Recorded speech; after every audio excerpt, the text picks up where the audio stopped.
So आजचा आपला जो विषय आहे परकीयांच्या नजरेतून छत्रपती शिवाजी महाराज. तर गडवंचरचा आजचा वर्धापन दिन आहेच. तर गोणी दांडेकर म्हणून सगळ्यात मोठे आपण त्यांना आजच्या भाषेत ट्रेकरच म्हणूयात. तर त्यांचं एक वाक्य आहे आणि ते फार सुंदर आहे. ते असं म्हणतात की म्हणजे गोणी दांडेकर मला वाटतं इथल्या सगळ्या ट्रेकर लोकांना तुम्हाला माहितीच असतीलच. परवा मला वाटतं ओंकार राऊतनी सुद्धा एक छान टॉक दिला आणि गोणी दांडेकरांची पुस्तकं ही किल्ले फिरण्यासाठी तर उपयुक्त आहेतच. पण आपण ती पुस्तकं जगतो. तर त्यांनी त्यांच्या एका पुस्तकात असं लिहिलंय, की तुम्ही ज्या ठिकाणी जाता ते तिथला इतिहास तुम्हाला माहीत नसेल, तर तुमची ही सगळी भटकंती व्यर्थ आहे. म्हणजे किती इम्पॉर्टंट वाक्य आहे बघा हे, की तुम्ही बरेचसे किल्ले तुम्ही गडवेंचर सोबत फिरता.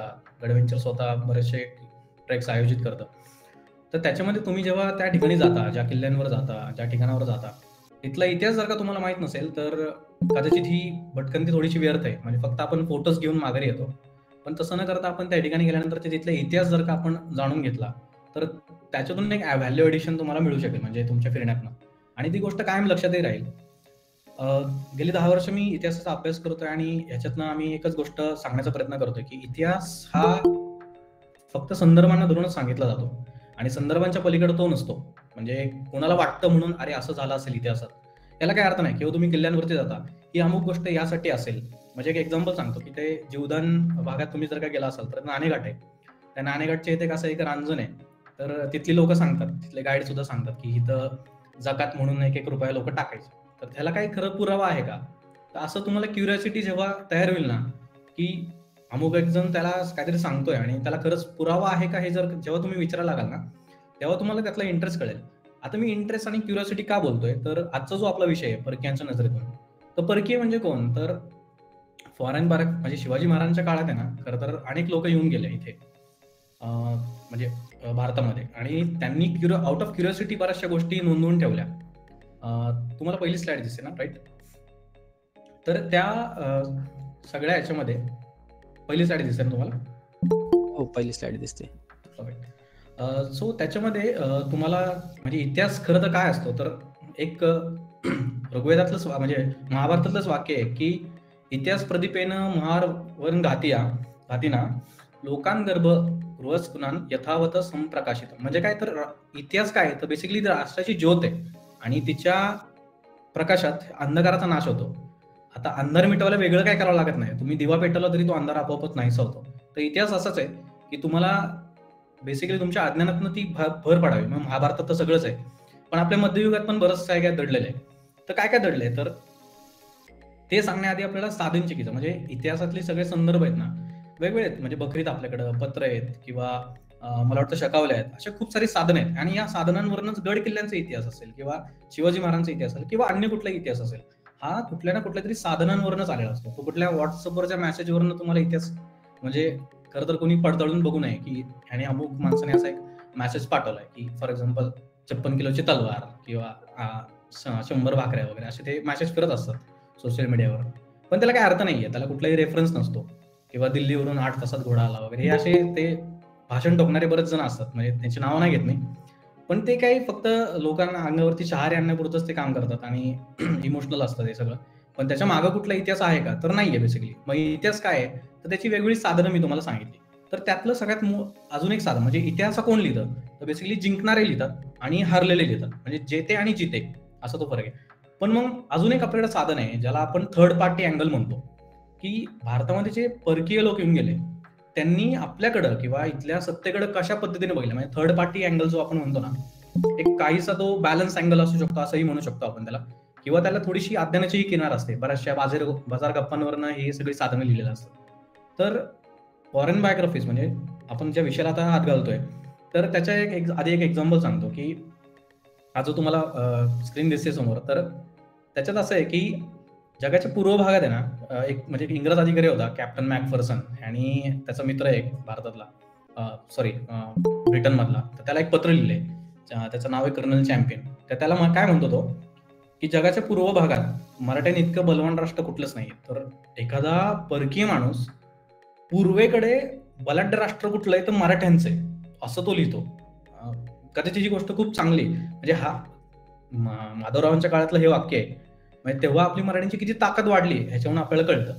थोडक्यात काय की कुणी असं बघा तुम्हाला की कुठल्या फॉरेनरनी आपलं कौतुक केलं तर आपल्याला ते जरा चांगलं वाटतं, अजून असं छान वाटतं. त्याचं अजून एक एक्झाम्पल देतो मी तुम्हाला इंटरेस्टिंग. शिवाजी महाराजांनी सुरत दोन वेळा लुटली, तुम्हाला माहित असेल. पहिल्यांदा 1664ला आणि नंतर 1672ला. तर ही सुरतची लूट जी झाली ना दुसऱ्यांदा, त्या सुरतेच्या लुटीची बातमी लंडन गॅझेट या वृत्तपत्रात पहिल्या पानावर छापून आली होती. किती इंटरेस्टिंग गोष्ट आहे बघा, की लंडन गॅझेट हे जे वृत्तपत्र आहे, म्हणजे त्याला राजपत्र आपण म्हणू शकतो. तेव्हा कसं होतं, की आजकाल आपल्याला पेपर कसे घरी येतात, तर तसा प्रकार नाही. तिथं चौकाचौकांमध्ये लोक मिळून मिसळून असे ते सगळे राजपत्र वाचायचे. त्याच्या पहिल्या पानावरती त्या काळात, म्हणजे ज्यावेळेस सुरत लुटली बघा, तिथे तारीख लिहिली 20 फेब्रुवारी 1672. तर त्या काळात शिवाजी महाराजांनी सुरत लुटल्याची बातमी पहिल्या पानावर छापून येते. ही किती विशेष गोष्ट आहे. पण अनेकांना ही गोष्ट माहितीच नसते. लोक काय करतात, की शिवाजी महाराजांचा इतिहास अगदी 4-5 घटनांमध्ये अडकून ठेवतात. म्हणजे कुठल्या? तर त्यांचा जन्म, अफजल खानाचा वध, मग शाहिस्ते खानावर केलेला हल्ला, आग्र्याची भेट आणि मग राज्याभिषेक. असं साधारणपणे शिवचरित्र आपल्या डोळ्यासमोर येतं. पण जेव्हा आपण परकीय साधनं बघायला लागतो, त्यातनं अनेक इंटरेस्टिंग गोष्टी आपल्याला दिसायला लागतात. तर त्यातलं एक एक्झाम्पल, म्हणजे खूप छान एक्झाम्पल आहे. लंडन गॅझेटमध्ये फक्त शिवाजी महाराजांचाच नाही, तर संभाजी महाराजांचा सुद्धा उल्लेख येतो. माझ्या माहितीप्रमाणे महादजी शिंदेचा सुद्धा उल्लेख आहे. तर लंडन गॅझेटचं जे वृत्तपत्र आहे ते फक्त लंडनमध्येच सर्क्युलेट व्हायचं आणि तिथली ही बातमी आहे. पुढे जाऊयात आपण. तर आपण आता आपल्या पहिल्या विषयाला सुरुवात करूयात. मी टाइमकडे बघतोच आहे. आणि आता मी तुम्हाला एक प्रश्न विचारतो, थोडासा इंटरॅक्टिव्ह करून म्हणतो, थोडंसं कोणी अनम्यूट करून सांगितलं तरी चालेल, की सर्वात पहिलं शिवचरित्र, मी ह्याला असं नाव दिलेलं आहे, पण अजून कोणाला शिवचरित्र पहिलं कुठलं वाटतं का? एखादा आन्सर मला तुमच्यातनं मिळेल का? Come on, unmute. वासी बेंद्रे यांचं. वासी बेंद्रेंचं 1982 साली लिहिलं ते. अजून कुठलं शिवचरित्र तुम्ही कुठलं वाचलंय आणि त्यातल्या जुनं कुठलं असं तुम्हाला वाटतं? अजून एखादा एक्झाम्पल.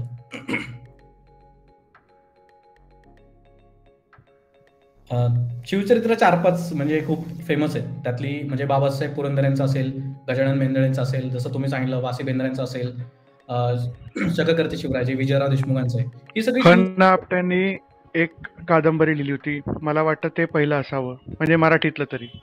हो, 1895 साली त्यांनी लिहिलं होतं. ते थोडं गद्यपद्य असं स्वरूपात होतं ते त्यांचं.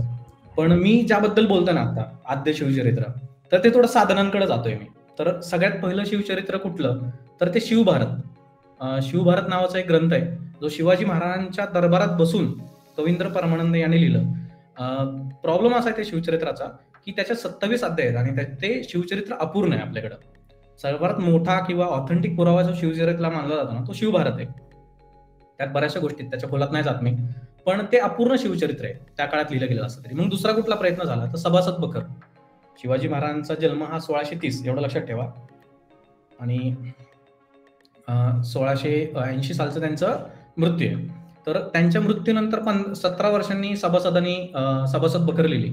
त्याच्यामध्ये शिवाजी महाराजांचं संपूर्ण चरित्र आलेलं आहे, अगदी राज्याभिषेकापासून, म्हणजे जन्मापासून राज्याभिषेक वगैरे सगळं आलेलं आहे त्याच्यामध्ये. हा काळ कुठला आहे तर 1697ची गोष्ट करतोय मी, आणि आता आपण हे सगळे एक्झाम्पल बघितले हे अगदी आधुनिक काळातले होते सगळे एक्झाम्पल्स.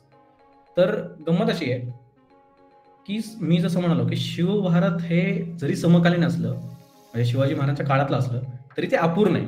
आणि दुसरं जे एक्झाम्पल सांगितलं ते सभासद बखरच आहे. पण या सभासद बखरीच्या आधी 2 वर्ष, मी जे तुम्हाला समोर नाव दिसतंय कॉस्मो द गार्ड, याने संपूर्ण शिवचरित्र पहिल्यांदा लिहिलं. किती विशेष गोष्ट आहे बघा. म्हणून मी याला आद्य शिवचरित्रकार म्हणतो. का? कारण 1655 म्हणजे शिवाजी महाराजांच्या मृत्यूनंतर 15च वर्षात किंवा सभासद बखरीच्या आधी संपूर्ण शिवचरित्र लिहिणारा हा मनुष्य आहे, कॉस्मो द गार्ड. हा कोण आहे? तर हा पोर्तुगीज माणूस आहे बरं का. आणि तो आउट ऑफ क्युरिओसिटी जेव्हा गोव्यामध्ये होता, तेव्हा शिवाजी महाराजांबद्दलच्या ज्या गोष्टी त्यांनी ऐकल्या आणि त्याच्यावरती त्यांनी नोंद केली, आणि 1695 साली त्याचं हे शिवचरित्र लिहून रेडी झालं. गंमत अशी झाली की तो कॅथलिक होता, आणि कॅथलिक माणसाने नॉन कॅथलिक माणसाचे चरित्र लिहिलं म्हणून थोडासा त्याचा विरोध झाला बरं का. आणि हे शिवचरित्र आम्ही काय प्रकाशित करणार नाही वगैरे म्हणून मग ते थोड्या दिवसांनी, म्हणजे 1730 साली वगैरे नंतरच्या काळात ते प्रकाशित केलं गेलं. गंमत अशी बघा ह्या कॉस्मो द गार्डची, की हा आद्य शिवचरित्रकार तर आहेच बरं का, पण अजून एक गोष्ट अशी की शिवाजी महाराजांच्या काळात नंतर अगदीच लिहिलेलं आहे ना, आणि त्यानंतर ते प्रकाशित पण झालं. हे शिवचरित्र पेशवे काळ जो आपण म्हणतो किंवा शाहू महाराजांचा काळ आहे, त्या काळामध्ये ह्या सगळ्या पोर्तुगीज जे लोक भारतामध्ये म्हणजे आपली जी कोकण किनारपट्टी इथं सगळे हे स्थायिक होते बरं का, हे पोर्तुगीज लोक बरेचसे. आणि ह्या पोर्तुगीज लोकांमध्ये हे शिवचरित्र त्या काळी फेमस झालं होतं. ह्याचं एक उदाहरण सांगतो तुम्हाला की पोर्तुगीजांचा एक अधिकारी आहे बरं का, काउंट नावाचा. त्याने त्याचा एक अजून एक अधिकारी मित्र आहे, म्हणजे गोव्यावरून मुंबईला लिहिलेलं एक पत्र आहे बरं का. त्याच्यात तो काय लिहितो की हे जे गार्डन लिहिलेलं चरित्र आहे ना, हे तू नक्की वाच आणि त्या माणसाचं किती मोठेपण आहे हे त्याच्यात तुला बघायला मिळेल. थोडक्यात काय तर एक पोर्तुगीज माणूस दुसऱ्या पोर्तुगीज माणसाला त्या काळात सांगतोय की हे चरित्र तू नक्की वाच म्हणून. म्हणजे बघा, म्हणजे त्या काळात कदाचित हे शिवचरित्र कदाचित फेमस असावं. आजकाल म्हणजे आजकालच्या बऱ्याच लोकांना ते कदाचित माहित सुद्धा नाही बरं का. तर हा जो कॉस्मो द गार्ड आहे आणि काय काय लिहिलंय तर खरंच बऱ्याचशा गोष्टी आणि थोड्याशा आयक्यू म्हणजे आयक्यू कोणीतरी सांगते आणि त्यांनी ते नोंदवून घेतले म्हणून तो चुकून असं लिहितो बरं का की शिवाजी महाराजांचा जन्म वसईला झाला. आता आपल्या सगळ्यांना तर माहिती आहे की शिवाजी महाराजांचा जन्म शिवनेरीला झाला. तुमच्यातले सगळेजण जाऊनही आले असतील शिवनेरीला. अतिशय सुंदर किल्ला आहे. वेगवेगळ्या काळातले 7 दरवाजे आहेत त्या गडावरती आणि अतिशय तर शिवनेरीवर जन्मात आला हे तर जाहीरच आहे, पण थोडंसं हे चुकीची माहिती तो देतो. पण बरोबर माहिती काय देतो तर एक चांगली इंटरेस्टिंग गोष्ट सांगतो तुम्हाला या गॉर्डाची की शिवाजी महाराज आणि मुघल म्हणजे मराठ्यांचं आणि मुघलांचं सगळं तुम्हाला हे माहिती आहे की बॅटल सुरूच होत्या कंटिन्युअसली. तर जेव्हा शिवाजी महाराजांनी जुन्नर घेतली, जुन्नरची बाजारपेठ लुटली, त्यानंतरच्या काळात ह्या गॉर्डने असं लिहिलंय की शिवाजी महाराज हे जुन्नरला गेले आणि तिथल्या बाजारपेठेत उतरले, वेषांतर केलं त्यांनी आणि वेषांतर करून ते लोकांमध्ये गेले आणि लोकांचा अभिप्राय जाणून घेतला की तुमचं कसं चाललंय वगैरे काय. आणि हे फक्त ऐकूनच नाही घेतलं त्यांनी वेषांतर करून, त्यांनी ती गोष्ट एका दौत घेऊन गेले होते आणि त्यांनी ती गोष्ट त्यांच्या हातावर लिहून घेतली. हे असं गॉर्डा लिहितो. गंमत अशी आहे की शिवाजी महाराज हे साक्षर होते हा गैरसमज अलीकडच्या काळात दूर झालाय, पण हा गैरसमज दूर करण्यामागं गॉर्डाचाही तितकंच म्हणजे मदत आपल्याला मिळते की तो लिहितो की जुन्नरमध्ये शिवाजी महाराज वेषांतर करून गेले आणि त्यांनी असा सामूहिक गोष्टी नोंदवून घेतल्या त्यांच्या हातावर. अशा काही इंटरेस्टिंग गोष्टी या गॉर्डाच्या शिवचरित्रात आपल्याला बघायला मिळतात. अजून एक गोष्ट आहे की म्हणजे कल्याण भिवंडीची लूट असेल, अशा वेगवेगळ्या गोष्टी आपण ह्या गॉर्डाच्या आहेत. तर त्याच्या खोलात न जाता आपण पुढचा एक परकीय माणूस बघूयात. तर मी आशा करतो की तुम्हाला आवाज क्लिअर आहे आणि आतापर्यंतचं प्रेझेंटेशन तुम्हाला व्यवस्थित दिसतंय. तर पुढचा हा जो परकीय आहे त्याचं नाव आहे तेवेनो. हाही एक अतिशय इंटरेस्टिंग माणूस आहे बरं का. मी ह्यानी शिवाजी महाराजांबद्दल काय लिहिलंय ना हे थोडंसं नंतर सांगतो. हा जो फ्रेंच प्रवासी आहे ह्याचंही नंतरचाच काळ म्हणजे शिवाजी महाराजांच्या नंतरच काही 20 वर्षांमध्ये ह्याचं पुस्तक हे त्याचं प्रवास वर्णन आहे हे प्रकाशित झालं. गंमत अशी झाली की हा 1665 साली म्हणजे बघा तेव्हा शिवाजी महाराज पुरंदरचा तह आणि आग्राची भेट ह्या काळात तो भारतात आला म्हणजे हा जो तेवेन आहे. त्याची गंमत अशी झाली की हा फ्रेंच म्हणजे फ्रान्सवरनं जेव्हा निघाला तेव्हा आपला जो पश्चिमेकडचा भाग आहे तेव्हा लोक कसे आहेत तर फ्रान्स, मग इकडून टर्की आणि मग अब्बास बंदर म्हणजे इराणमधलं जे आत्ताचं अब्बास बंदर आहे तिथून जहाजेतनं बसून ही सगळी लोक आहेत बरं का. अगदी कुठलाही प्रवासी असेल किंवा कुठले पाश्चिमात्य आहेत ना हे साधारणपणे याच रूटमधून आलेले आपल्याला दिसतात. तर गंमत अशी झाली की हा तेवेनो जेव्हा 1665 साली जेव्हा भारताकडे यायला निघाला कोकणाच्या किनारपट्टीकडं तेव्हा तो अब्बास बंदरात आला आणि तिथं 6 जहाजं होती बरं का. हे इंटरेस्टिंग गोष्ट आहे, नक्की आहे का. तर तिथं 6 जहाजं होती आणि त्यापैकी 4 जहाजं ही डाचांची होती. आता गंमत अशी होती की फ्रेंच आणि डाचांचं काय जमत नव्हतं, त्याच्यामुळे ह्या तेवेनोला त्याची 6 पैकी जी 4 डचांची जहाज आहेत त्याच्यावरती काय त्याला एंट्री मिळणारच नव्हती. हे त्यांनी लिहिलंय बरं का. ही डच लोक मला काय त्यांच्या जहाजावर घेणार नाहीयेत, भारताकडे जाणारे हे जहाज आहेत सगळी 6च्या 6. पण त्याच्यापैकी जी 2 जहाजं होती ना त्यातलं एक जहाज आहे ना हे मुसलमानी जहाज होतं, पण त्याची क्वालिटी इतकी दुर्दशा होती त्या जहाजाची. तर तो असं लिहितो की हे कुठल्या पायरेट्सनी म्हणजे समुद्रातनं जर का समजा या मुसलमानी जहाजातनं गेलो भारताकडे समजा आणि मध्ये कुठल्या पायरेट्सनी आमच्यावरती हल्ला केला तर हे जहाज काय टिकणार नाही, सहजपणे बुडून जाईल आणि आम्ही तिथंच मरू. म्हणून मी काय बाबा ह्या जहाजाने जात नाहीये, मी काय करतो इथं थोडे दिवस थांबतो आणि मग फिरून काही दिवसांनी तो भारतात आला, कोकणात उतरला. येता येता त्याने अजून एक गोष्ट लिहिली की मी इथं शिवाजी महाराजांचा आर्मर आहे असं ऐकलंय आणि शिवाजी महाराजांच्या आर्मरात जवळपास 100 जहाज आहेत असं तो तेवेने लिहितो. अशा इंटरेस्टिंग गोष्टी ह्या सगळ्या लिहितोच. आणि तो असं पण लिहितो की हे फक्त डचांना काही करत नाही शिवाजी महाराज, पण आपले पोर्तुगीज कुठलेही इंग्रज अधिकारी असतील ना त्यांना मात्र शिवाजी महाराज फारच त्रास देतात. हा जेव्हा उतरला, आता बघा मी परत आपल्या आवडीकडे येतो म्हणजे तुमच्या सगळ्यांची हौस अशी फिरायची, गड किल्ले वेरूळच्या लेण्या तुम्ही बऱ्याच जणांनी पाहिल्या असतील. तर हा जेव्हा कोकणात उतरला, म्हणजे सॉरी सुरतला उतरला, गुजरातच्या बंदरावर, हा तिथनं उतरताना बैलगाडीतने निघाला बरं का. बैलगाडीतने निघून हा आला वेरूळच्या लेण्यांमध्ये, म्हणजे वेरूळच्या परिसरात, आणि इथल्या त्या लेण्या पाहिल्या. आणि त्या लेण्या बघून म्हणजे त्यांनी बरंचसं सगळं त्याचं वर्णन केलंय की अशा अशा लेण्यात फार भव्य हा परिसर आहे वगैरे वगैरे. हा तेवेनो आपल्याला खूप साऱ्या इंटरेस्टिंग गोष्टी सांगतो. आता शिवाजी महाराजांबद्दल काय लिहिलंय ते पुन्हा एकदा आपण थोडंसं इंटरेस्टिंग, म्हणजे शिवाजी महाराजांच्या विषयाकडे येऊयात. तर त्यांनी शिवाजी महाराज कसे दिसतात हे लिहून ठेवलंय. म्हणजे मी तुम्हाला इथून पुढची जी सगळी नावं सांगणार आहेत ना, यातल्या काही जणांनी शिवाजी महाराजांना समक्ष बघितलेलं आहे, काही जणांनी बघितलेलं नाहीये. त्या तेवेनूनी शिवाजी महाराजांना बघितलेलं नाहीये कदाचित, तसं काही त्यांनी लिहिलेलं नाहीये. पण शिवाजी महाराज कसे दिसतात ना, हे मात्र त्यांनी लिहून ठेवलंय. तर ते कसे दिसतात, तर शिवाजी महाराज हे उंचीनं कमी आहेत आणि त्यांचा गव्हाळ असा वर्ण आहे, असं त्यांनी वर्णन करून ठेवलंय. आपल्याला शिवाजी महाराजांची जी इंटरनेटवर किंवा जी समकालीन पोर्ट्रेट्स किंवा उत्तरकालीन जे चित्र आपल्याला पाहायला मिळतात, बरेचसे इंटरनेटवर उपलब्ध आहेत. तर त्याच्यामध्ये जे वर्णन दिसतं ना आपल्याला, त्याला काही मिळतं जुळतं वर्णन असं त्यांनी सांगितलं. पुढे तो असं लिहितो की शिवाजी महाराजांचे डोळे हे अतिशय तेजस्वी आहेत, असा तो उल्लेख करतो, आणि त्यांची बुद्धी अतिशय तल्लक आहे. गमतीशीर गोष्ट अशी आहे की हा तेवेनूने असं लिहिलंय की शिवाजी महाराज हे दिवसातनं एकदाच जेवण करतात. आता गेले 10 वर्ष आम्ही अभ्यास करतो या सगळ्या विषयात, आणि आम्हाला खूप नेहमी प्रश्न येत असतात लोकांकडनं की शिवाजी महाराज व्हेज होते का नॉनव्हेज होते हो. तर म्हणजे सगळ्यांना प्रश्न पडणं साहजिक आहे, यात काय वाद नाही, म्हणजे त्यात काय कमीपणा किंवा असं वाद होण्यासारखी गोष्ट नाहीये. पण शिवाजी महाराजांचं पराक्रम किंवा त्यांचं कर्तृत्व बघता ते काय खात होते याला फारसं महत्व राहत नाही. पण तरी सुद्धा त्यांच्या जेवणाचा काही उल्लेख आहे का, तर तेवेने उल्लेख करतो की शिवाजी महाराज हे दिवसातनं एकदा जेवतात. ह्याला प्रत्यंतर पुरावा सांगतो मी तुम्हाला. जशी सभासद बकर आहे ना आपल्या मराठ्यांनी लिहिलेली, तशीच एक चिटणीस बकर पण आहे. या चिटणीस बकरीत शिवाजी महाराजांची दिनचर्या आली बरं का. म्हणजे शिवाजी महाराज सकाळी उठतात, काय काय करतात, ही सगळी दिनचर्या आहे. त्या दिनचर्यात सुद्धा असं लिहिलेलं आहे की शिवाजी महाराज हे एकदाच जेवण करतात. तर थोडक्यात काय, तर हे दोन्ही पुरावे जुळतात, तेवेनो आणि चिटणीस बकर. त्याच्यामुळे काय होतं की आपण ठामपणे असं म्हणू शकतो आता की शिवाजी महाराज हे दिवसातनं एकदा जेवायचे. तेवेनूमुळे काय होतं की बेसिकली तत्कालीन, आता तुम्ही वेगवेगळे गडकिल्ले फिरता, एका परिसरातून दुसऱ्या परिसरात रूट्स असतात बरोबर सगळे. ही जी परकीय जी साधनं आहेत ना, म्हणजे परकीयांच्या दृष्टिकोनातून आपण शिवाजी महाराज जेव्हा बघतो ना, ह्या सगळ्या साधनांची इंटरेस्टिंग गोष्टी आहेतच त्याच्यात. पण यातनं एक चांगली गोष्ट काय कळते की त्या काळातले रूट्स काय होते ना, हे आपल्याला कळतात. म्हणजे हा जो तेवेन आहे ना, हा गुजरातला उतरला, मग सुरतेला आला, सुरतेतनं तो कसा मग नाशिक परिसरातनं तसा फिरत मग तो संभाजीनगर परिसरात मग येऊन वेरूळला कसा आला, तिथून मग कसा तो दक्षिणेत आला, ही सगळ्या छोट्या छोट्या गावांची नावं त्यांनी सगळी टिपून ठेवली आहेत. तसा हा तेवेन आहे बरं का. पुढच्या एका स्लाइडकडे येऊयात.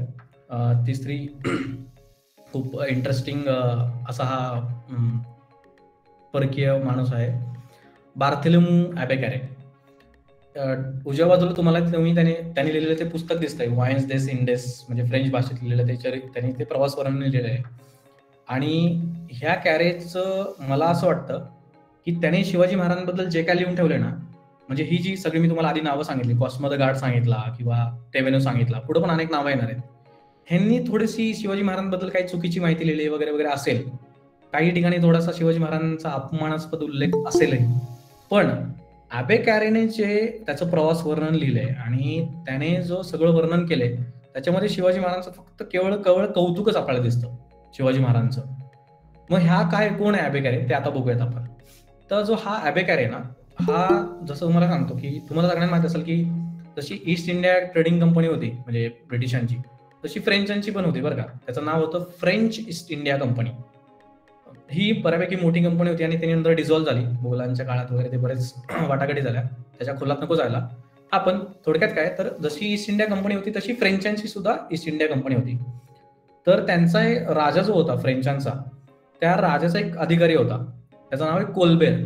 आणि कोल्बेरच्या पदरी हा अबेकॅरे होता बरं का. हा त्या काळी फ्रान्समधनं निघाला आणि तो जेव्हा भारतात आला तेव्हा तो वसईला वगैरे आला बरं का. त्या वसईचा भाग त्याने फिरला. या काळात त्यांनी असं लिहून ठेवलंय की म्हणजे अख्ख्या जगामध्ये सगळ्यात चांगली साखर कुठं मिळते, तर ती वसईला मिळते. वसईचा किल्ला वगैरे तुम्ही कोणी पाहिला असेल तर इंटरेस्टिंग आहे, फार मोठा परिसर आहे, नक्की बघा तो नसेल बघितला तर. आजकाल थोडीशी तिथं म्हणजे फारसं उत्तम असा परिसर नाहीये, पण तरी तो काय लिहून ठेवतो, तो वसईला जी पोर्तुगीजांची वसाहत होती तर त्या परिसरात सगळीकडे ऊस व्हायचा आणि या ऊसाची क्वालिटी म्हणजे ऊसापासून तयार होणाऱ्या साखरेची क्वालिटी फार उत्तम आहे. साखर म्हणजे आपण त्याला आज अगदी सल्फरयुक्त साखर, पांढरी साखर नाही म्हणत आहे, पण त्याला गुळ स्वरूपात आपण स्फटिक स्वरूपात म्हणू शकतो त्याला. तर हा जेव्हा भारतात आला तेव्हा त्यांनी हे सगळं वर्णन केलंय. गंमत अशी झाली, तो तिथून पुढे निघाला आणि त्याला जंगल परिसर लागला. तेव्हा त्यांनी वाघ पाहिल्याचं वर्णन केलंय बरं का. तर तो वाघ कसा येतोय माझ्या अंगावरती आणि मग मी त्याला कशी गोळी मारली, असं त्यांनी ते असं एकदम थ्रिलिंग तो सगळा सीन त्याने क्रिएट केलेला आहे त्याच्या पुस्तकामध्ये या. आणि सगळ्यात आता शिवाजी महाराजांच्या बद्दल तो काय लिहितो ह्याच्या आधी मी तुम्हाला एक इंटरेस्टिंग घटना सांगतो की शिवाजी महाराजांनी अफजल खानाचा वध केला. तुम्हाला सगळ्यांना माहित असेल ही घटना की 1659 सालची घटना आहे, 10 नोव्हेंबर मला वाटतं. तर त्यावेळेस झालं असं की अफजल खान हा जेव्हा म्हणजे विजापूरचा तो सरदार, तो जेव्हा विजापूरवरून निघाला तेव्हा त्याने त्याच्या 63 बायकांना मारलं असा उल्लेख आहे तो त्यांच्याकडच्या साधनांमध्ये. पण ह्याला पुष्टी देणारा हा ॲबेकारे कदाचित एकमेव आहे. का?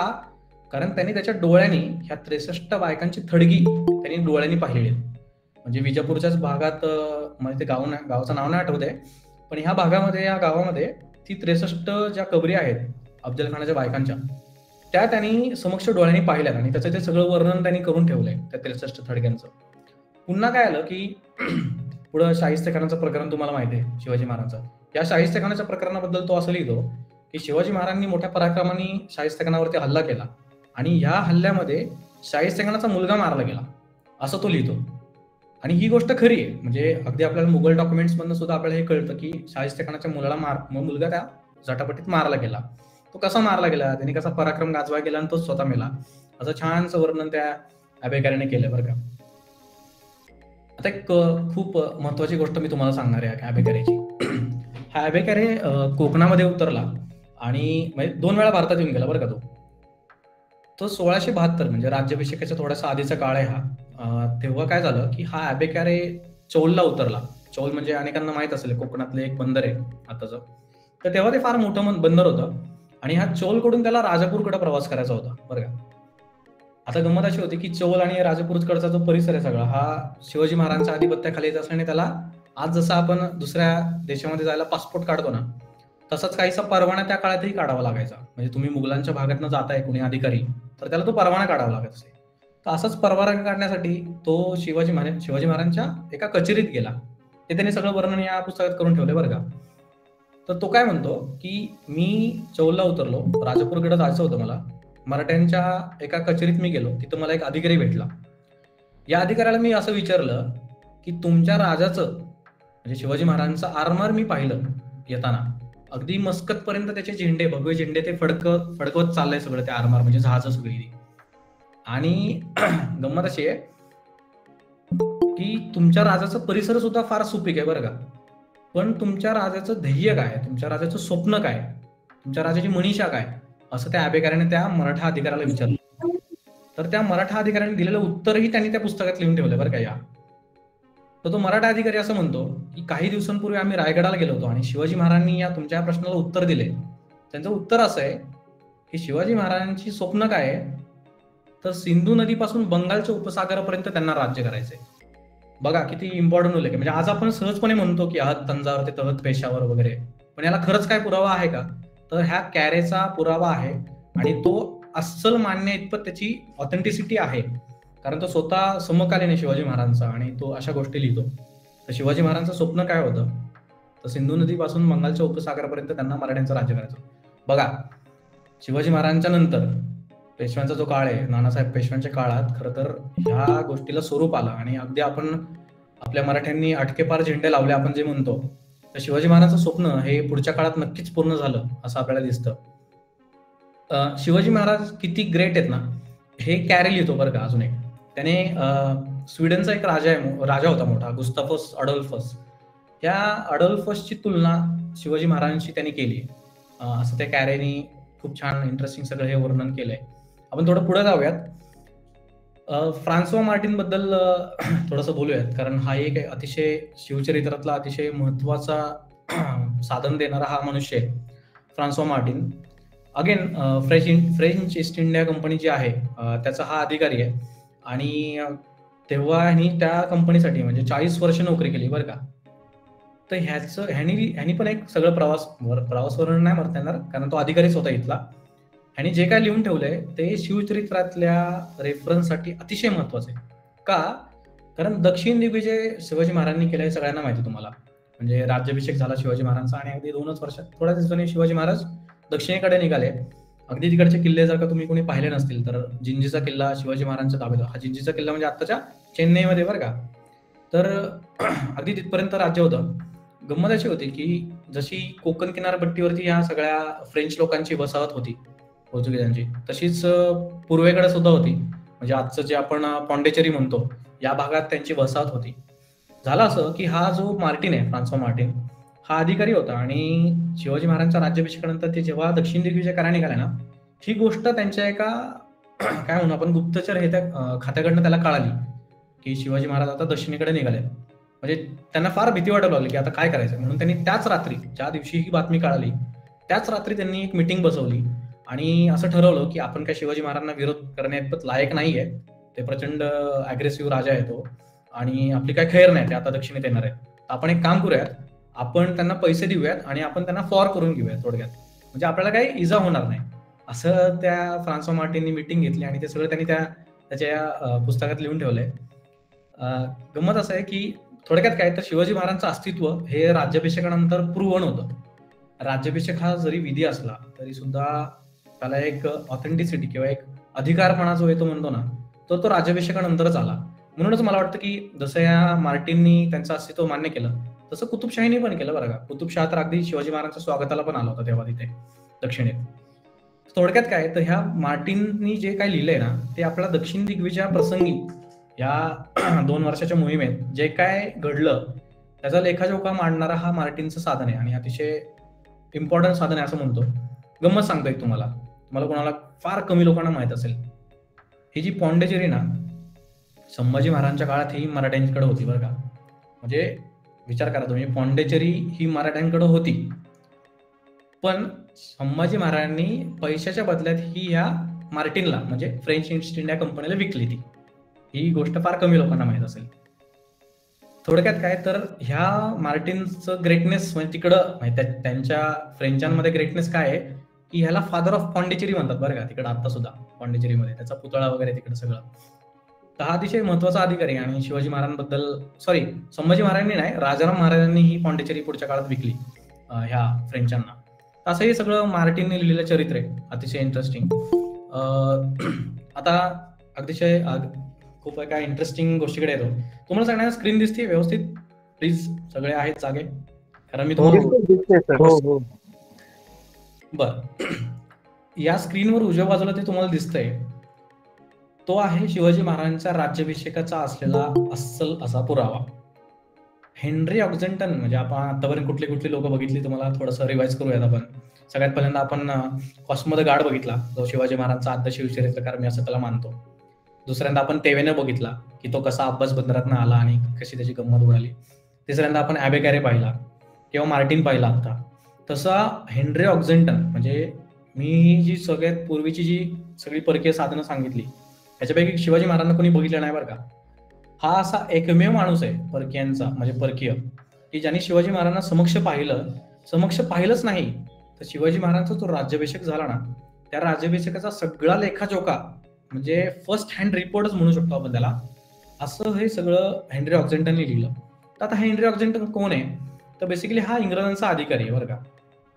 आणि इंग्रजांचा म्हणजे शिवाजी महाराजांचा इंग्रजांचा बराचसा संबंध आलाय आणि शिवाजी महाराज हे इंग्रज कसे आहेत ना याचं एक पत्रच आहे शिवाजी महाराजांचं, की हे काही व्यापार करायला आलेले लोक नाही आहेत, यांना व्यवस्थित इथं त्यांचं सन्मान बांधायचंय, इथं त्यांना राज्य करायचंय हे शिवाजी महाराजांनी ओळखलं होतं. ओळखलंच नाही तर त्यांनी त्यांच्या पत्रामध्ये लिहूनही ठेवले बरं का. तर हा जो हेनरी ऑक्झेंटन आहे हा इंग्रजांचा अधिकारी, राज्याभिषेकाच्या विषयी यांनी सगळं जे लिहून ठेवले ना ते जाणून घ्यायला इतकी मदत होते. ती कशी ती सांगतो तुम्हाला, की इंग्रजांची वखार ही शिवाजी महाराजांनी लुटली होती. म्हणजे अगदी राज्याभिषेकाच्या काही महिन्याआधी, मला वाटतं 1.5 वर्ष आधी, 1-1.5 वर्ष. आणि ही वखार लुटली म्हणून आहे ना हे इंग्रज थोडेसे तागादा लावून होते की महाराज अहो तुम्ही आमची वखार लुटली आहे पण त्याची भरपाई द्या आता तुम्ही आम्हाला, म्हणून खूप मागं लागले ते. म्हणून हे इंग्रजांचं जे ऑफिस आहे ना मुंबई आणि सुरतला होतं बरं का. ह्या दोघांकडनं सारखं कोणाला कोणीतरी माणूस पाठवला जायचा या शिवाजी महाराजांकडं, की आम्हाला थोडीशी भरपाई द्या, आमचं खूप नुकसान झालंय, असं म्हणत म्हणत आहे ना बरेचशी लोक येऊन गेली बरं का. त्या इंग्रजांचा एक दुभाषिक होता. म्हणजे आज आपण ट्रान्सलेटर वापरतो का नाही, गुगल ट्रान्सलेटर, की एखादी भाषा आपल्याला कळत नाहीये किंवा इंग्लिश टू मराठी असेल, तसा इंग्रजांच्या पदरी एक माणूस होता, त्याचं नाव आहे नारायण शेनवी. तर हा नारायण शेनवी इंग्रजांच्या नोकरीत होता आणि ह्याचं काम एकच होतं की मराठी लोक काय म्हणतात आहेत ना, तो ते इंग्लिशमध्ये ट्रान्सलेट करून त्या इंग्रजांना सांगायचा आणि वाईस वर्सा. इंग्रजांचं जे काही ते मराठ्यांना कळत नसेल ते मराठ्यांना सांगायचा. ह्या नारायण शेनवीकडे तो जॉब आला बरं का, की भरपाई घेऊन ये. तर त्याला काय ते जमलं नाही. त्याच्यानंतर फ्रायर आला, त्याला पण काय ते जमलं नाही सगळं.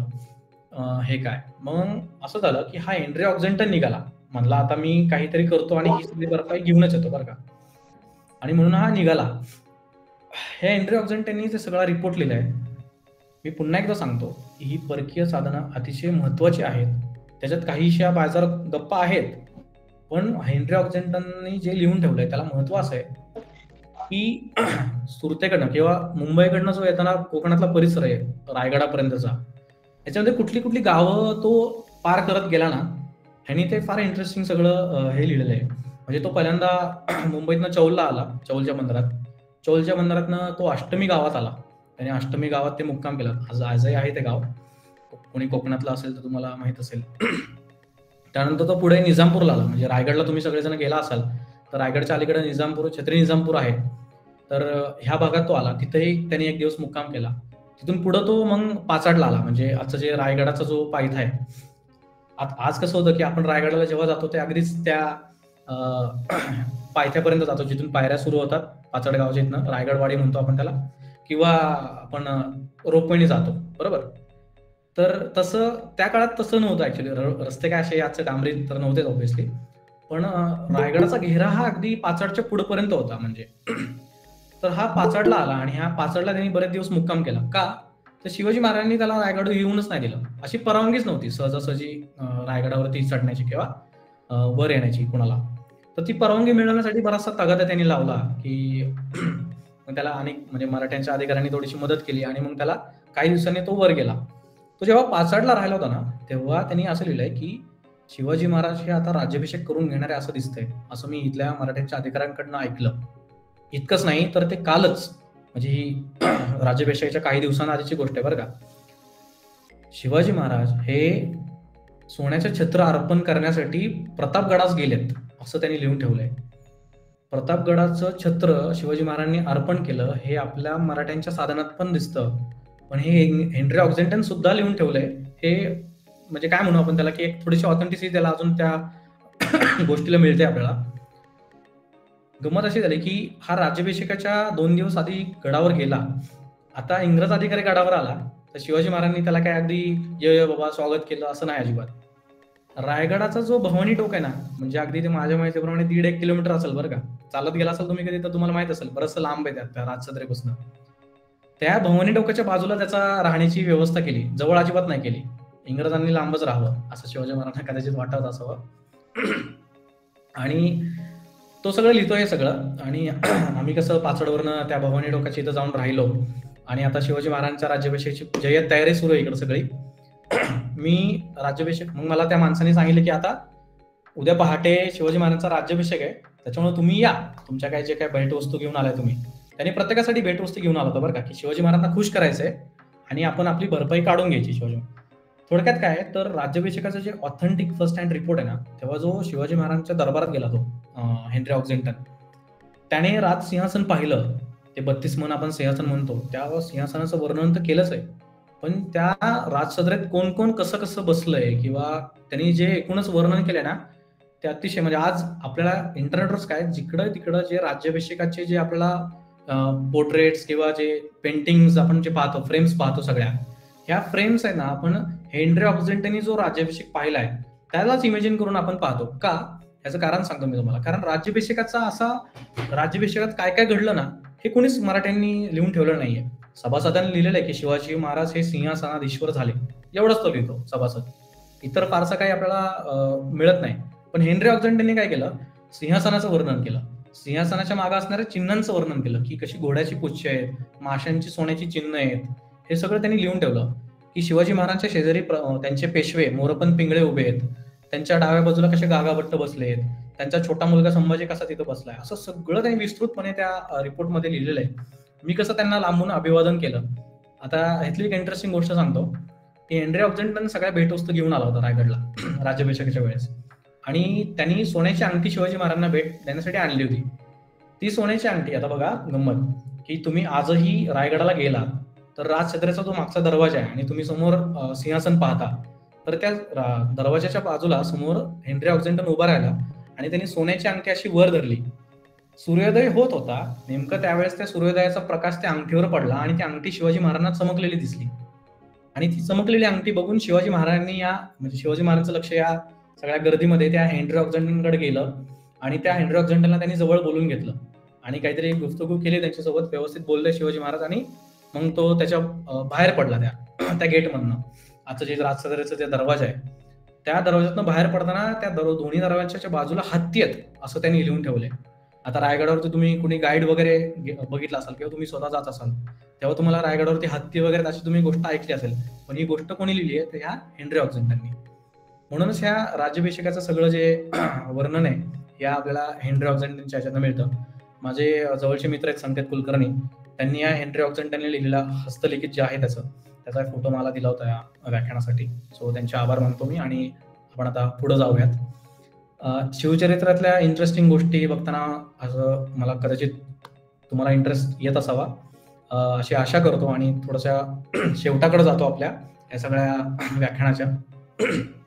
2च मिनिटं द्या मला.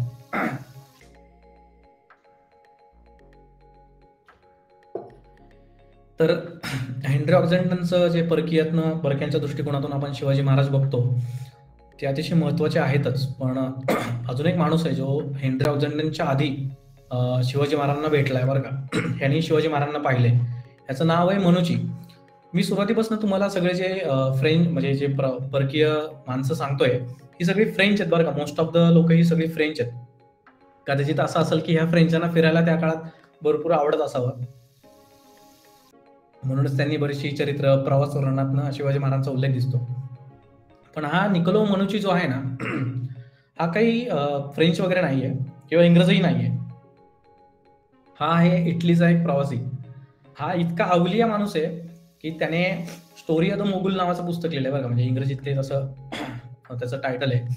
तर म्हणजे इटलीमध्ये इटालियन लँग्वेज मधलं टायटल आहे त्याचं. त्याच्या ह्या प्रवास वर्णनातनं शिवाजी महाराज आपल्याला कसे दिसतात हे आता आपण बघणार आहे. गंमत अशी आहे की हा मनुची आहे, हा जेव्हा भारतात आला तेव्हापासून तो मरेपर्यंत 65 वर्ष हा भारताचाच होता. गंमत अशी आहे की वयाच्या 14व्या वर्षी ना तुम्हाला पॅरिस मधलं किंवा पॅरिस नाही इटली मधलं विनेश शहर माहित असेल, जिथं सगळे ते पाण्याच्या खाली शहर येतं सगळं. बऱ्याचशा पिक्चर्स मधनं किंवा काही जण तुमच्यातले गेले असतील तर तिथल्या व्हिनिस मधनं तो एका जहाजात चढला आणि तो लहान होता बरं का, 14 वर्षाचा मुलगा आहे बरं का. बघा बरं का, तो त्या जहाजात चढला लपून, कुणाला माहिती न पडू देता. त्याला माहितही नव्हतं हे जहाज कुठं जाणार आहे. हे जहाज आलं भारतामध्ये, म्हणजे म्हणून तो हिंदुस्थानातली त्याची एंट्री बरं का. आणि हा आल्यानंतर त्याला कळालं की भारतामध्ये मुघलांची सत्ता फार मोठी आहे असं त्यांनी लिहून ठेवलंय. तो औरंगजेबाचा भाऊ आहे, तुम्हाला सगळ्यांना माहित असेल, दाराशुको. ह्या दाराशुकोला भेटला आणि त्याच्या पदरी तो म्हणजे मी तुमच्यासाठी काम करतो म्हणून त्यांनी दाराशुकोच्या साठी नोकरी केली त्यांनी. पुढे दाराशुकोला औरंगजेबाने मारलं हे तुम्हाला सगळ्यांना माहित आहे. ती इंटरेस्टिंग गोष्ट आहे. थोडक्यात काय, तो दाराशुको मेल्यानंतर तो औरंगजेबाकडे कामाला लागला आणि त्यांनी जे सगळं इतका अवलिया हा की यांनी सगळं त्याच्या दरबारात त्याच्या सगळ्या जनानखान्यात काय काय घडते ना अशा बारीक सारीक गोष्टी सगळ्या लिहून ठेवल्यात. इंटरेस्टिंग गोष्ट अशी तुम्हाला त्याची गोष्ट सांगतो. एकदा काय झालं की हा सुरतेत फिरत होता आणि इथली सगळी त्यांनी लिहून ठेवलं बरं का की इथली सगळी लोक रक्ताच्या उलट्या करतात येत रस्त्यांवरती. आणि हे सगळं बघून तो घाबरला अचानक की बाबा हे काय चाललंय नक्की. नंतर त्यांनी विचारलं की हे लोकांना काय होतंय, तर ते म्हणतो लोकांनी त्याला सांगितलं की इथं विड्याचं पान लोक खातात भरपूर आणि विड्याचं पान खाऊन त्यांचं तोंड कसं लाल होतं आणि ते लाल तोंड थुकून ते सगळी त्याची गोष्ट त्यांनी लिहिलेली आहे. थोडक्यात लोकांना रक्ताच्या उलट्या होत नव्हत्या, तर तो खाऊचं पान खाऊन लोक थुकत होते रस्त्यावरती असं त्यांनी लिहून ठेवलंय सुरतेत असताना. हा दक्षिणेत आला. दक्षिणेत येताना त्यासोबत कोण होतं म्हणजे तो कोणासोबत आला तर मिर्झा राजा जयसिंग सोबत तो आला बरं का. आता तुम्हाला सगळ्यांना माहित असेल की पुरंदरचा तह किंवा शिवाजी महाराजांना जो करावा लागला तो मुघलांचा सरदार हा जो मिर्झा राजा जयसिंग होता ह्याच्यामुळे करावा लागला, कारण त्यांनी बरंचसं शिवाजी महाराजांच्या वाटा अडवल्या आणि त्यांनी जेरीस आणलं होतं, ही गोष्ट खरी आहे. म्हणजे शिवाजी महाराजांचा तो पार्शली पराभव आहे असंही आपण म्हणू शकतो, पण तो पराभव पूर्ण नव्हता. त्याचं एक उदाहरण सांगतो मी तुम्हाला ह्या थोड्याशा परकीयांच्या नजरेतून थोडंसं साईडला जाऊन, की शिवाजी महाराजांना या पुरंदरच्या तहात 23 किल्ले द्यावे लागले मुघलांना आणि त्यांच्याकडे 13 किल्ले होते. ही गोष्ट आहे जवळपास 1664 सालची, मी म्हणतो तुम्हाला. हे पुरंदरचा तह झाला 1664-65 ची. 1672 साली आपला शिवाजी महाराजांच्या बकरीतलं एक वाक्य आहे. म्हणजे बघा, केवळ 8 वर्षानंतरचं हे वाक्य आहे आणि किती इम्पॉर्टंट आहे बघा, की 23 किल्ले महाराजांना द्यावे लागलेत, स्वतःकडे फक्त 13 किल्ले आहेत. पण पुढच्या 8 वर्षातलं वाक्य आहे की आज हजरतीस 360 दुर्ग आहेत. म्हणजे काय, तर केवळ 8 वर्षांमध्ये ह्या 13 किल्ल्यांवरनं 300+ किल्ल्यांपर्यंत शिवाजी महाराजांचं साम्राज्य पसरलं होतं. बघा, आता आपण अनेक अडचणी आपल्याला पर्सनल आयुष्यात येत असतात, बरेच संकट येत असतात आपल्याला, त्या संकटातून आपण शिकत राहतो. पण तुम्हाला कुठली अशी इन्स्पायरिंग गोष्ट वाचायची असेल ना, तर मी तुम्हाला असं सजेस्ट करेन की तुम्ही शिवचरित्र वाचू नका, पण फक्त तुम्ही पुरंदरचा तह आणि त्यातलं प्रकरण जर का वाचलं ना, तर शिवाजी महाराजांचा कमबॅक किती वेल मॅनेज्ड होता किंवा वेल बॅलन्स्ड होता ना, हे आपल्याला त्यातनं कळतं. म्हणजे मॅनेजमेंटचे किती तुम्ही पुस्तकं वाचा, पण शिवाजी महाराजांचं हे पुरंदरचा तहचं प्रकरण वाचलं ना, तुम्हाला कळतं की किती डाऊनफॉल येऊ शकतो आणि माणूस तिथनं किती सेटबॅक चांगला घेऊ शकतो. तर आपण आता विषयाकडे येऊयात. हा जो माणूस आहे ना, हा मिर्झा राजासोबत इथं दक्षिणेत आला आणि पुरंदरच्या पायथ्याशी हा मिर्झा राजाच्या छावणीतच होता बरं का. त्याने असं लिहिलं की शिवाजी महाराजांना आता तह करावा लागतोय आणि तिथं मी, मिर्झा राजा जयसिंग आणि सगळे आम्ही पत्ते खेळत बसलो होतो.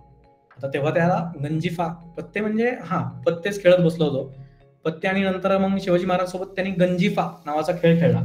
गंजिफा म्हणजे कदाचित महाभारतातलं तुम्हाला माहित असेल द्यूत जे झालं होतं, त्या दूतासारखाच एक खेळ, जो खेळाचा प्रकार आहे, तो ह्या मानुचीने शिवाजी महाराजांसोबत खेळलाय असं त्यांनी लिहून ठेवलंय बरं का. आता गमत अशी झाली की शिवाजी महाराजांनी ह्या मनुचीकडे पाहिलं आणि मिर्झा राजाकडे असं बघून म्हटलं की हा कोण आहे, म्हणजे कोणीतरी परकीय दिसतोय, हा कोण आहे नक्की. तर मिर्झा राजांनी त्याची ओळख करून दिली की हा अमुक अमुक देशातनं आलाय. तर शिवाजी महाराजांनी या मनुचीला विचारलं की काय रे बाबा, तू तिकडनं आलास इकडं, तुझा राजा तिकडं काय करतो. थोडक्यात यातनं काय दिसतं, बारीक सारीक गोष्टी बघा आपण कशा बघायच्या असतात शिवचरित्राकडं. शिवाजी महाराजांचा एवढा पराभव होत असताना सुद्धा शिवाजी महाराजांनी त्यांची जिज्ञासू वृत्ती काय सोडलेली नाहीये. ते त्या मनुचीला विचारतात, बाबा तू कुठल्या देशातनं आलास आणि तुझ्या तिकडचा राजा काय काय करतो, याचा वृत्तांत शिवाजी महाराजांनी त्याच्याकडनं जाणून घेतलाय असं तो मनुचीच लिहितं बरं का. आणि मग त्यांनी कसे आमचे राजे कसे भारी वगैरे असं त्यांनी ते सगळं सांगायला सुरुवात केली.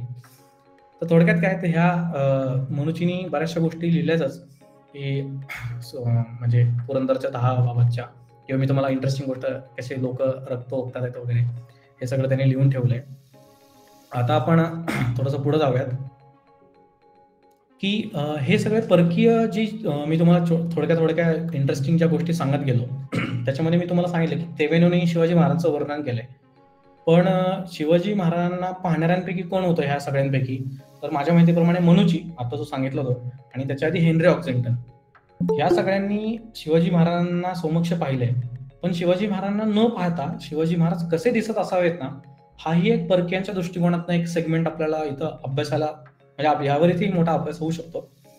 गंमत अशी की शिवाजी महाराजांना न पाहता त्यांचं ते कसे दिसायचे ना, याची ही समोर जी चित्र दिसत आहे तुम्हाला, ही सगळी त्यावेळेस ह्या सगळ्या परकीय लोकांनीच काढून ठेवलीत बरं का.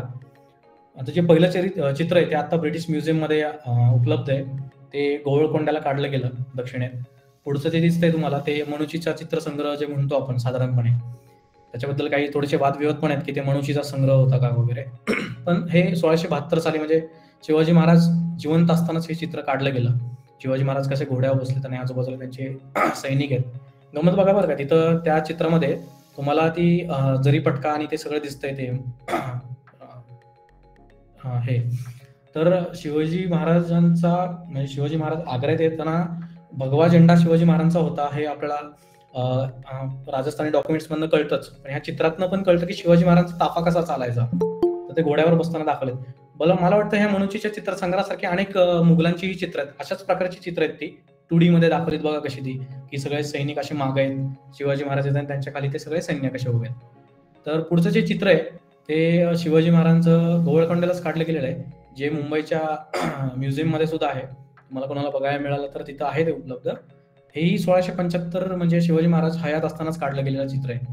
थोडक्यात काय तर ही सगळी सगळी चित्र पाहताय ना, ह्यांमध्ये साधर्म्य काय आहे तर शिवाजी महाराजांचा जो जिरेटोप आहे किंवा शिवाजी महाराज कशा प्रकारचे कपडे घालायचे, त्यांच्या गळ्यातले ते सगळे जे म्हणजे बारीक बारीक ऑब्झर्वेशन्स आहेत या सगळ्यांमध्ये. प्रत्येक चित्रामध्ये तलवार दाखवली महाराजांकडं. हे सगळ्या बारीक सारीक वर्णनं आत्ता आपल्याला दिसतात. आणि आज आपण शिवाजी महाराजांना जे इमॅजिन करू शकतो ना की शिवाजी महाराज कसे दिसायचे एक्झॅक्टली, त्यासाठी थँक्स टू दिस ही सगळी परकीय लोक ज्यांनी ही सगळी चित्र काढली. कारण मराठ्यांनी किंवा कोणी ही चित्र काढलेली आपल्याला असं दिसत नाहीत. म्हणजे मराठ्यांच्या काळातली चित्र आपल्याला अगदी पेशवे काळाच्या नंतरचे दिसतात, म्हणजे मराठ्यांची काही चित्र. थोडक्यात काय तर मी जे तुम्हाला ह्या सगळ्या गोष्टी सांगितल्या, तर मी अगदी सुरुवातीला हे जे वाक्य तुम्हाला बोललो की तुम्ही गडवेंचर थ्रू अनेक किल्ले गडकिल्ले फिरत असता किंवा तुम्ही पर्सनली कधी किल्ल्यांवरती जात असता, तेव्हा इतिहास जाणून घेतला तरच तुमच्या भटकंतीला महत्व आहे, आणि तर तुमची भटकंती व्यर्थ आहे. हे गोणी दांडेकरांनी लिहून ठेवलेलंच आहे. म्हणून मग अनेकांचा असा प्रश्न येतो की बाबा ह्या रोहित पवारांनी जे काय आता सगळं व्याख्यान दिलंय, हा काही फेका मारू शकतो, म्हणजे ह्याच्यावर का विश्वास ठेवा, असं ही जेव्हा जिज्ञासू वृत्ती तुमच्या तयार होईल ना, तेव्हा मग तुम्ही प्रश्न विचारू शकता की नक्की मग आम्ही कशाचा अभ्यास करावा, शिवचरित्र कुठला वाचावा, हा प्रश्न आम्हाला दररोज कोणाकडनं तरी येतच असतो. पण परक्यांच्या दृष्टिकोनातून शिवाजी महाराजांकडे कसं बघावं, हा जर का कोणाला प्रश्न आला तर ही समोरची जी पुस्तक आहेत याचा उपयोग तुम्ही सहजपणे करू शकता. फॉरेन बायोग्राफीज शिवाजी नावाचं एक पुस्तक सुरेंद्रनाथ सिंहांनी 1920 साली लिहिलं होतं. म्हणजे त्याला आता जवळपास 100 ते 103 वर्ष झाले त्याला. त्याचंच मराठी भाषांतर मी 2 वर्षापूर्वी केलं होतं, जे तुम्हाला खालच्या बाजूला बघायला मिळतंय. परक्यांच्या नजरेतून छत्रपती शिवाजी महाराज, म्हणजे आजचा जो आपला विषय होता तोच. तो ह्या फॉरेन बायोग्राफीमध्ये ह्या सगळ्या परकीय लोकांची विस्तृत शिवचरित्र जी आहेत त्याचं इंग्लिश भाषांतर ट्रान्सलेशन जे आहे ते सुरेंद्रनाथ सेन हे बंगाली बरं का, आणि त्यांना मराठ्यांबद्दल अतिशय आदर होता. अगदी म्हणजे 1920चा काळ आहे बरं का. तेव्हा मराठ्यांच्या इतिहासाविषयी संशोधन करण्याची वृत्ती ही तयार होऊ लागली होती. पुण्यामध्ये जर का तुम्हाला माहित असेल तर भारत इतिहास संशोधक मंडळ आहे किंवा पेशवे दप्तर आपण त्याला म्हणतो, जिथं मराठ्यांच्या इतिहासाबद्दल प्रचंड कागदपत्र आणि सगळ्या इतिहासाचा पसारा तिथं आहे. म्हणजे म्हणजे पुण्यातले हे सगळे इतिहास संशोधक होतेच, पण त्या सोबतीला सुरेंद्रनाथ सेनांनी प्रचंड मोठं काम करून ठेवलंय. त्यांचं मिलिटरी सिस्टीम्स ऑफ शिवाजी, म्हणजे लष्करी व्यवस्था मराठ्यांची, हे पुस्तकही फार उत्तम आहे. पण त्यांनी फॉरेन बायोग्राफीज नावाचा हा जो ग्रंथ लिहिला, यातनं खरं तर इतिहासाला कलाटणीच मिळाली. कारण ज्या शिवचरित्राला अनेक घटना ज्या माहीत नव्हत्या आपल्याला आतापर्यंत, त्या माहिती झाल्या. अगदी सुरुवातीला आपण कॉस्मो द गार्ड बघा, कॉस्मो द गार्डने शिवाजी महाराजांबद्दल काय काय लिहिलं हे पाहिलं. ह्या कॉस्मो द गार्डने जे लिहून ठेवलं ना, ते इतर कुठल्याच साधनात नाहीये. ती एक लढाई तुम्हाला सांगतो थोडक्यात, की शिवाजी महाराजांनी गोव्याला हा जो कॉस्मो द गार्ड आहे ना, हा तेव्हा मडगावला होता, म्हणजे मडगावच्या परिसरात होता. आणि या मडगावच्या परिसरात जिथं आता वारका वगैरे बीच आहे, तुम्हाला सगळ्यांना माहित असेल, मडगावचा जो परिसर आहे तिथला, त्या परिसरामध्ये शिवाजी महाराजांनी नाविक लढाई लढली असं ह्या कॉस्मो गार्डनी त्या सगळ्या लढाईचं वर्णन केले. हे इतर कुठल्याही मराठी, मुघल, इतर कुठल्याही साधनात आपल्याला लढाईचा उल्लेख मिळत नाही, पण या कॉस्मो द गार्डच्या चरित्रात आपल्याला मिळतो, म्हणजे प्रवास वर्णन. थोडक्यात काय तर ही जी सगळी जी प्रवास वर्णन आहेत किंवा परक्यांच्या दृष्टीतून आपण जेव्हा शिवाजी महाराज बघतो, ही खरं तर खूप सेन्सिटिव्ह सुद्धा आहेत. म्हणजे त्याचा मी जसं तुम्हाला सांगितलं की काही जण शिवाजी महाराजांचा जन्म वसईला झाला किंवा काही म्हणजे चुकीच्या गोष्टी सुद्धा सांगतात. त्याच्यामुळे ही साधनं थोडीशी जपून वापरावी लागतात. त्याच्यामध्ये हे फॉरेन बायोग्राफीज पुस्तक तुम्हाला फार मदत करेल. अजून एक राव्या जोशींनी काही 1980 साली एक पुस्तक लिहिलं होतं, परक्यांच्या दृष्टीतून शिवाजी. हेही फार उत्तम पुस्तक आहे. मग गजानन भास्कर मेंदळे त्यांनी अतिशय म्हणजे शिवचरित्र लिहिलेलं आहे. त्यांचं इंग्लिश शिवचरित्र पूर्ण आहे, मराठीतलं जे आहे ते अपूर्ण आहे. मग माझं जे पुस्तक मी तुम्हाला समोर दिसतंय, इंग्रजांचं मी तुम्हाला आता हा जो हेनरी ऑक्झेंटनचं सगळं चरित्र सांगितलं ना, ह्याने जो रिपोर्ट लिहून ठेवलेला आहे, हा इंग्लिश रेकॉर्ड्स ऑन शिवाजीमध्ये सुद्धा प्रकाशित आहे बरं का. हा इंग्लिश रेकॉर्ड्स ऑन शिवाजीचे 2 व्हॉल्युम्स तुम्हाला archives.org वरती अतिशय सहजपणे वाचायला मिळतात. या इंग्लिश रेकॉर्डची एक साधा छोटी गोष्ट सांगतो की शिवाजी महाराजांनी सुरत 2 वेळा लुटली, 1664 आणि 1672 साली. 70-72 हा. या काळामध्ये म्हणजे पहिल्यांदा सुरत लुटल्यानंतर हे जो इंग्रजांचा पत्र व्यवहार आहे ना, त्यामध्ये प्रत्येक वेळी असं वाक्य आहे की Shivaji Surat trembles in the name of Shivaji. थोडक्यात काय, तर शिवाजी महाराजांच्या नावानेच केवळ सुरत थरथर कापते. असं म्हणजे शिवाजी महाराजांनी जी पहिली सुरत लुटली ना, तेव्हाच या सगळ्या लोकांनी धसका घेतला होता इंग्रजांनी. आणि अगदी दुसरं सुरत लूट होईपर्यंत सारखी ही पत्र दिसतात आपल्याला, की आता शिवाजी महाराज इकडे येतात आहेत, काळजी घ्या, काळजी घ्या. असं ती सगळी पत्र आहेत आणि ही सगळी पत्र तुम्हाला इंग्लिश रेकॉर्ड्स ऑन शिवाजीमध्ये पाहायला मिळतील. अतिशय इंटरेस्टिंग पुस्तक आहे. याचा मराठी अनुवाद करण्याचे माझे प्रयत्न सुरू आहेत. बघूयात आता किती त्याला वेळ मिळतोय. आणि त्याच्या पुढे बाळकृष्ण म्हणून एक मोठे इतिहास संशोधक होऊन गेले. त्यांनी शिवाजी द ग्रेट नावाचं पुस्तक लिहिलंय आणि ह्यांचं जे शिवचरित्र आहे हे डचांची साधनं वापरून फार त्यांनी इंटरेस्टिंग ते त्याला केलेलं आहे. म्हणजे डचांचाही त्याच्यामध्ये मी जसं तुम्हाला सांगितलं की फ्रेंच प्रवासी आहेत, डच आहेत, इंग्रज आहेत, इटालियन माणसं आहेत. त्याच्या डचांच्या वरती भर देऊन शिवाजी महाराजांचे चरित्र लिहिणारे हे बाळकृष्ण आहेत. हेही पुस्तक अतिशय उत्तम आहे. तर मला वाटतं की बऱ्याचशा गोष्टी आपण आता इथं पाहिल्या आणि तुमचे काही प्रश्न असतील तर आपण घेऊयात. त्याच्या आधी छोटीशी एक हे करतो की गडवेंचरनी हे व्याख्यान देण्यासाठी मला इथं म्हणजे ही एक संधी दिली, त्याबद्दल त्यांचे विशेष आभार. फारसा मला ह्याच्यासाठी तयारी करायला नाही मिळाली, त्याबद्दल तुमच्या सर्वांची माफी मागतो. माझ्या बाजूला मी थोडासा अजून एक प्रयत्न करतोय की लोक आजकाल पोस्ट वाचत नाहीत किंवा थोडीशी तक्रारच करतोय मी तुमच्या माध्यमातून की आम्ही आधी फेसबुकवरनं बऱ्याचशा सोशल मीडियातनं इतिहासाबद्दलचे जे गैरसमज आहेत ते दूर करण्याचा आम्ही प्रयत्न गेली अनेक वर्ष करतोय. पण यातनं असं आता थोड्या अलीकडच्या काळामध्ये फेसबुक आणि हे सगळं सोशल मीडिया प्लॅटफॉर्म्स आहेत हे थोडेसा याचा डाऊनफॉल सुरू झालाय, म्हणून इंस्टाग्राम रील्सचा आम्ही थोडासा वापर करण्याचा सुरुवात केलाय. उजव्या बाजूला माझं तुम्हाला पेज दिसतंय, त्याच्यावरती शिवाजी महाराजांच्या या सगळ्या परकीय दृष्टिकोनातूनच असतील किंवा वेगवेगळ्या इंटरेस्टिंग गोष्टी मी सांगण्याचा प्रयत्न करतोय. त्यालाही तुमची साथ लावेल अशी आशा करतो. आणि माझं हे छोटंसं व्याख्यान किंवा आपण जो आता प्रश्नोत्तरांचा सेशन सुरू करतोय, व्याख्यान संपवतो आणि आपण आता प्रश्न घेऊयात. धन्यवाद. खूप खूप धन्यवाद सर. खूप छान माहिती सांगितली तुम्ही. कोणाचे काही प्रश्न असतील तर अनम्यूट करून विचारू शकता.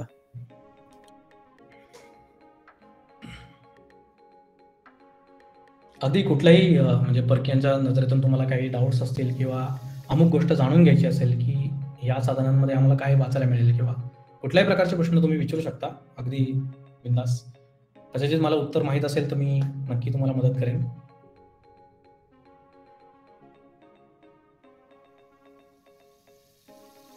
कोणी नाही? सर, परकीयच्या दृष्टिकोनातून शिवाजी महाराजांचा मृत्यू जो झालेला आहे तो म्हणजे कोणत्या बुक मध्ये असं सविस्तरपणे किंवा चांगला लिहिलेला असेल? हो, चांगला प्रश्न आहे हा. शिवाजी महाराजांचा मृत्यू आपल्याला जवळपास 8 साधनं आहेत, म्हणजे वेगवेगळी. या 8 साधनांपैकी 2 साधनं इंग्रजांचीच आहेत.